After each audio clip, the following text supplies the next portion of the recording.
Assalamualaikum warahmatullahi wabarakatuh. Halo teman-teman, bagaimana kabarnya hari ini? Semoga sehat selalu ya. Di video kali ini kita akan membahas mengenai garis dan sudut. Untuk itu, perhatikan gambar berikut ini. Dari ketiga gambar ini, mungkin sudah tidak asing lagi ya bagi kita. Yang pertama adalah titik, yang kedua adalah garis, dan yang ketiga adalah bidang. Titik adalah sesuatu yang memiliki kedudukan, tetapi tidak mempunyai ukuran atau besaran. Titik hanya dapat ditentukan letaknya, tetapi tidak mempunyai panjang dan lebar. Titik biasa dinotasikan atau disimbolkan dengan noktah, seperti ini ya. Titik diberi nama dengan huruf kapital, misalnya titik A, titik B, titik C, dan sebagainya. Yang kedua adalah garis. Garis adalah kumpulan titik-titik yang beraturan dan berkesinambungan serta memanjang kedua arah. Jadi, garis berawal dari kumpulan titik-titik. Kemudian, garis diberi nama dengan huruf kecil, misalnya garis K, garis L, garis M, dan sebagainya. Selanjutnya, bidang adalah objek yang terbentuk dari titik-titik yang telah menjadi garis, kemudian saling merapat hingga membentuk suatu bentuk, tidak bercelah, dan tidak memiliki ketebalan. Pada garis, terdapat beberapa istilah yang perlu diperhatikan. Antara lain, garis itu sendiri, ruas garis atau segmen garis, dan sinar garis. Garis digambarkan oleh suatu kurva lurus di mana terdapat dua panah di kedua ujungnya. Nah, di ujung sini dan ujung sini ya. Garis yang melalui titik A dan B disebut sebagai garis AB atau lambangnya seperti ini ya. Ada dua tanda panah di atas AB-nya. Tanda panah pada kedua ujung AB artinya dapat diperpanjang sampai tak terbatas. Nah, di sini garis AB dapat juga disebut dengan garis BA atau garis AB sama dengan garis BA. Selanjutnya, ruas garis atau segmen garis, yaitu garis yang memiliki dua titik sebagai pembatas, yaitu titik pangkal dan titik ujung. Pada gambar ini, yang merupakan pembatas adalah titik A dan B, di mana titik A adalah titik pangkal dan B adalah titik ujung. Maka disebut sebagai segmen garis AB atau lambangnya seperti ini ya. Di atas AB ada garis, namun tidak ada tanda panahnya. Nah, ruas garis atau segmen garis AB merupakan bagian dari garis AB. Jadi, segmen garis ini merupakan bagian dari garisnya ya. Nah, segmen garis AB dapat disebut sebagai segmen garis BA. Jika begitu, maka titik B yang pada titik AB adalah titik ujung, maka ia menjadi titik pangkal. Dan titik A-nya berarti adalah titik ujungnya. Selanjutnya, sinar garis, yaitu garis yang memiliki satu titik sebagai pembatas, yaitu titik pangkal dan tidak memiliki titik ujung. Seperti pada gambar yang pertama ya. Titik yang dimaksud sebagai titik pangkal adalah titik B. Sebagaimana contoh dari ilustrasi center berikut ini. Nah, titik pangkal untuk mengarahkan cahaya senter disebut sebagai titik B. Nah, senter ini dapat mengarahkan cahaya tak terbatas. Maka dari itu, gambar yang pertama dapat disebut dengan sinar garis BA, atau lambangnya seperti ini ya. Pada sinar garis BA, titik B adalah titik pangkal. Dan pada gambar yang kedua, disebut dengan sinar garis AB. Karena titik pangkalnya ada pada titik A ya. Nah, karena ini berbeda, maka sinar garis BA tidak sama dengan sinar garis AB. Selanjutnya, terdapat hubungan antara titik, garis, dan bidang. Yang pertama, hubungan titik dan garis dapat terjadi dalam dua kondisi. Kondisi pertama, titik terletak pada garis, yaitu titik tersebut ada pada garis atau menjadi bagian dari garis. Nah, pada gambar di sini, titik A terletak pada garis L, atau dapat juga dikatakan titik A menjadi bagian dari garis L. Dan kondisi yang kedua yaitu titik terletak di luar garis. Jadi titik tersebut tidak menjadi bagian dari garis ya, seperti pada titik B. Ia tidak menjadi bagian dari garis M. Yang kedua adalah hubungan titik dan bidang. Hubungan ini dapat terjadi dalam dua kondisi juga.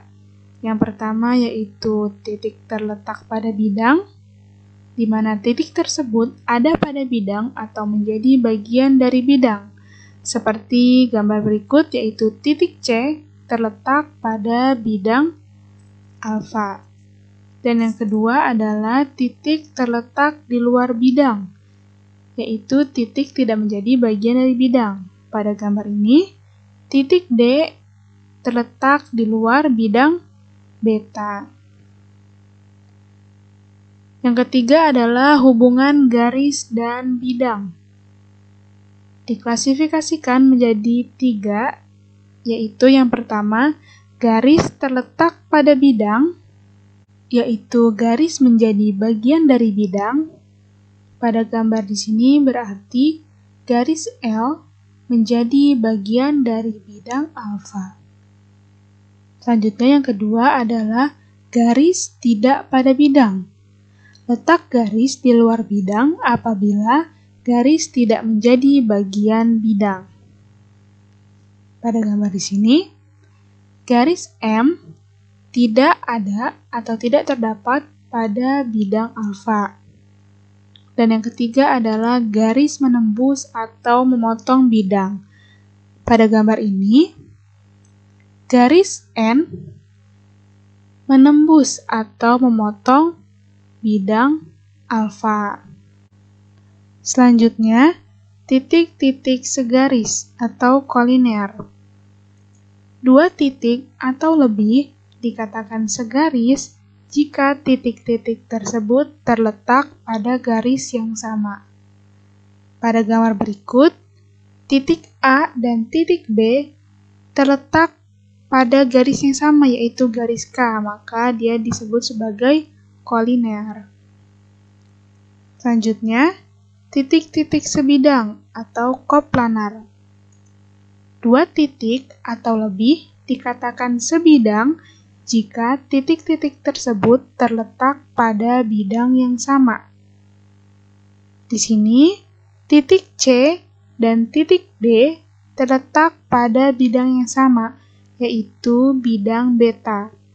Maka ia disebut titik-titik sebidang atau koplanar. Selanjutnya, kita akan membahas kedudukan dua garis. Pada tabel ini sudah terdapat dua garis yang terletak pada bidang alfa dengan warna yang berbeda.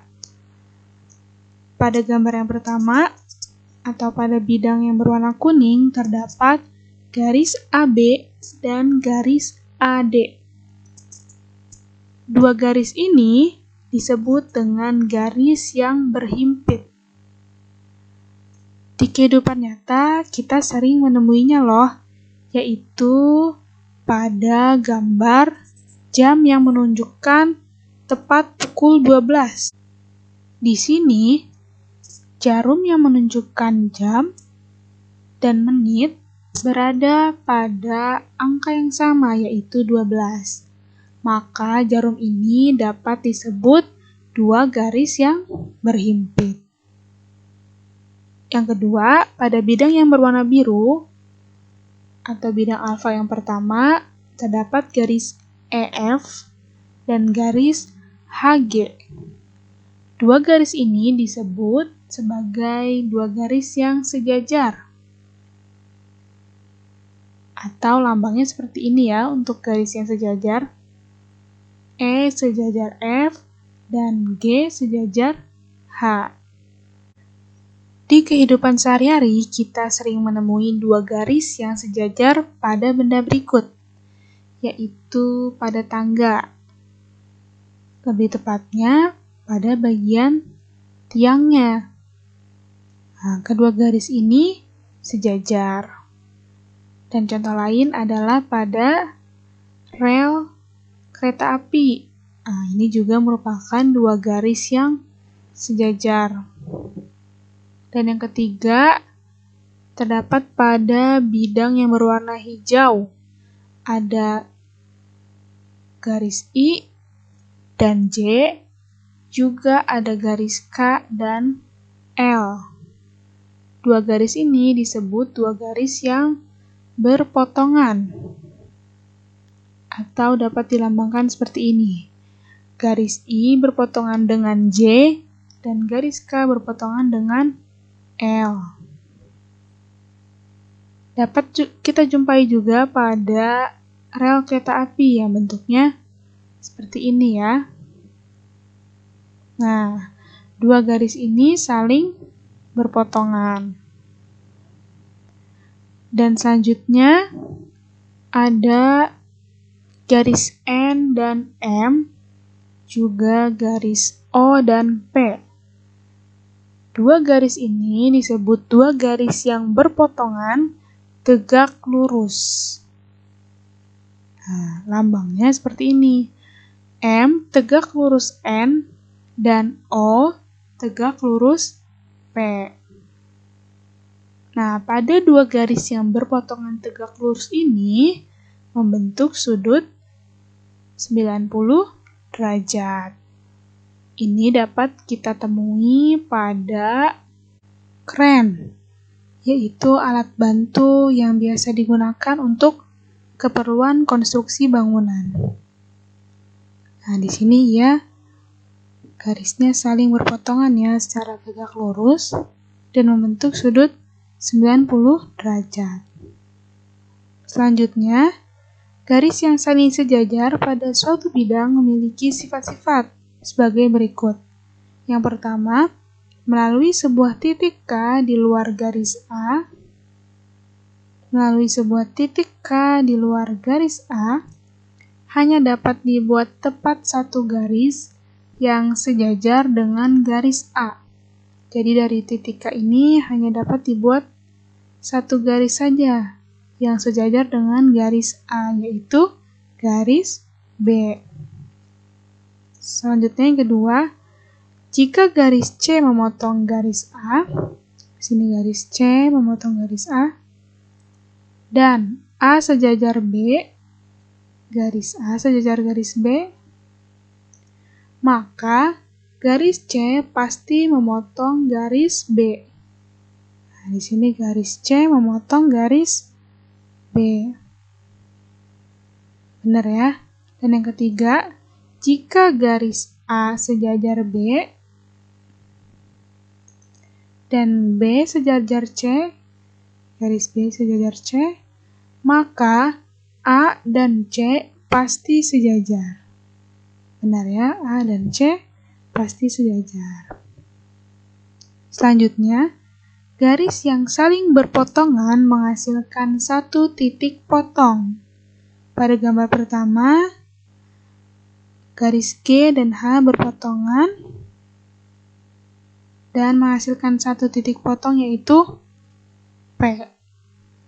Titik P merupakan titik potong yang terbentuk dari dua garis, yaitu garis G dan H. Dan pada gambar kedua, menghasilkan titik potongnya yaitu titik Q ya. Titik Q merupakan titik potong yang terbentuk dari tiga garis, yaitu garis I, J, dan K. Terdapat 4 daerah yang terbentuk oleh perpotongan garis G dan H. Ini ya, 1, 2, 3, 4. Sedangkan pada gambar di sampingnya, 6 daerah yang terbentuk. 1, 2, 3, 4, 5, 6. Semoga paham ya teman-teman. Selanjutnya, perhatikan gambar berikut. Di sini ada gambar jam, ada potongan kue, dan ada laptop yang sedang terbuka ya. Nah, perhatikan bahwa tiap gambar di sini membentuk suatu daerah. Daerah apakah itu? Yaitu daerah sudut. Nah, daerah sudut ini pada jam bisa berupa bagian yang ada di dalamnya atau di luarnya. Begitupun dengan gambar yang kedua, gambar kue di daerah dalam potongan kuenya atau di daerah luarnya. Dan yang ketiga, pada laptop yang terbuka, terdapat daerah sudut di bagian dalam dan luarnya juga. Lalu, apa itu sudut? Sudut adalah daerah yang dibentuk oleh dua sinar garis yang titik pangkalnya berhimpit. Jadi di sini ada sinar garis PA dengan P sebagai titik pangkalnya, dan yang kedua ada sinar garis PB dengan P sebagai titik pangkalnya. Titik pangkal dari kedua sinar garis ini berhimpit dan membentuk daerah yang disebut sudut. Suatu sudut terbentuk dari perpotongan dua sinar garis yang berpotongan tepat di satu titik. Berarti di sini ya, di titik P, sehingga titik potongnya disebut dengan titik sudut.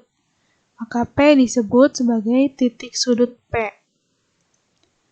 Nama suatu sudut dapat berupa simbol alfa, beta, dan lain-lain, atau berdasarkan titik-titik yang melalui garis yang berpotongan tersebut. Nah, jadi nama sudut ini bisa dinamai dengan sudut P,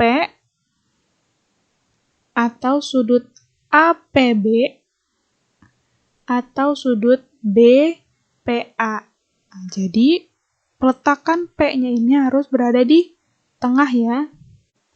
Besar sudut, atau di sini berarti besar alfa, dilambangkan dengan M sudut P, atau M sudut APB, atau M sudut BPA. Satuan sudut biasanya dinyatakan dalam dua jenis, yaitu derajat atau radian. Selanjutnya ada jenis-jenis sudut. Yang pertama adalah sudut lancip. Sudut lancip ukurannya antara 0 dan 90 derajat. Yang kedua adalah sudut siku-siku yang ukurannya 90 derajat. Yang ketiga adalah sudut tumpul yang ukurannya 90 derajat, antara 90 derajat dan 180 derajat. Selanjutnya ada sudut lurus yang ukurannya 180 derajat. Jadi lurus ya. Dan yang terakhir adalah sudut refleks. Jadi kalau di dalam ini merupakan sudut lancip dan bagian yang luarnya ini merupakan sudut refleks. di mana ukuran sudutnya antara 180 derajat dan 360 derajat. Sekian dari kakak, kurang lebihnya mohon maaf, teman-teman tetap semangat ya. Terima kasih, wassalamualaikum warahmatullahi wabarakatuh.